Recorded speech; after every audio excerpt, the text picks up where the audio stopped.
ఆ మాట అన్నాను నేను. Last question.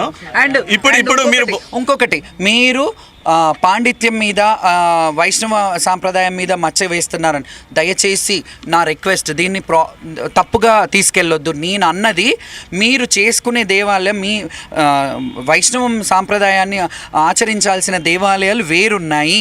పోషమ్మ మైసమ్మలు మాకు వదలండి అని అన్నాను. దీంట్లో మీకు ఎక్కడ తప్పు కనిపిస్తుందో మీరు ఆలోచించండి. ఎందుకంటే ఆ పోషమ్మ మైసమ్మలకు కూడా విగ్రహాలు పెట్టి యంత్రాలు పెట్టి ఆ శాఖలు సమర్పించకుండా తీపి నైవేద్యాలతో పెడుతున్నారు.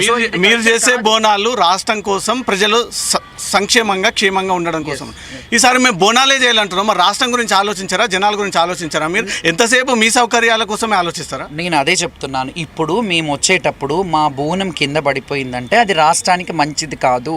కాబట్టి ఆ ఫెసిలిటీ ఇవ్వమన్నాము. మేము బోనం తెచ్చుతుంటే బోనం పడిపోయింది అనుకోండి, ఒక బోనం పడిపోయింది అది మీకే అరిష్టం.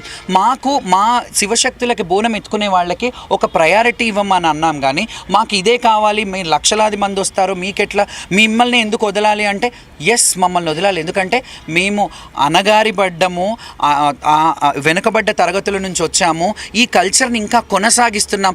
మరి ఈ రాష్ట్ర పండుగ చేయడం ఎందుకు? ఇన్ని లక్షలు, కోట్లు, 20 కోట్లు పెట్టి మీరు ఉత్సవాలు జరపడం ఎందుకు? మరి మానేసేయండి అన్ని. నార్మల్గా ఏ గుడి ఎండోమెంట్ని ఎందుకంటానంటే ఏ గుడి ఆ గుడి డెవలప్ చేసుకుంటుంది కదా. మీరు ఏ గుడి అయినా ఒక రాయి కడితే ఆ రాయి కనిపిస్తే ఆ రాయి ఫేమస్ అయిందంటే ఆ రాయి దగ్గరికి ఒక లీడర్ వెళ్తారు, ఆ లీడర్ తర్వాత ఒక ఎండోమెంట్ వస్తారు, ఒక పోలీస్ ఆఫీసర్ వస్తారు. ఫలక్నుమా కాళీమాత టెంపుల్ ఉంది అక్కడ, మళ్ళీ అక్కడ కూడా ఈ ఎండోమెంట్ ఇదైంది. రాయి కనబడితే రాయిని కూడా మీరు అట్లా జప్తు మీ దాంట్లో చేసుకుంటున్నారు. మరి మేము పోషమ్మ మైసమ్మలకు చేసే కల్చర్ని ఎందుకు మీరు మా నుంచి దూరం చేస్తున్నారు? ఈ రథం ఎవరు చేస్తున్నారు? ఎవరు చేయాలి ఈ రథం? మీరు అంటున్నారు కదా మీకు మిమ్మల్ని మీరు వస్తే వదిలేయాలా అని. దీని గురించైనా మనం బోనాలు చేసుకుంటున్నది, దీని గురించైనా ఈ కల్చర్ పోలీస్ వాళ్ళు రథం తీయాలన్నా మేము ఇన్ని రోజుల నుంచి కష్టపడి మాకు వదలండి అని అన్నది. వాళ్ళే చేసుకోండి, పోలీసు వాళ్ళే చేసుకోండి, మీ మంత్రులు, ముఖ్యమంత్రులు వాళ్ళే చేసుకోండి బోనాలు. మా పని లేదంటున్నారు కదా, మీరే అన్నారు కదా. ఇప్పుడు మీ పని ఏముంది, మిమ్మల్ని ఎందుకు వదలాలి అని క్వశ్చన్ చేశారు కదా.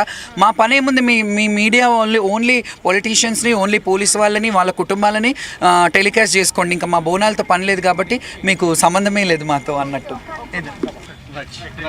Thank you. ఇప్పుడు జరగబోయేటువంటి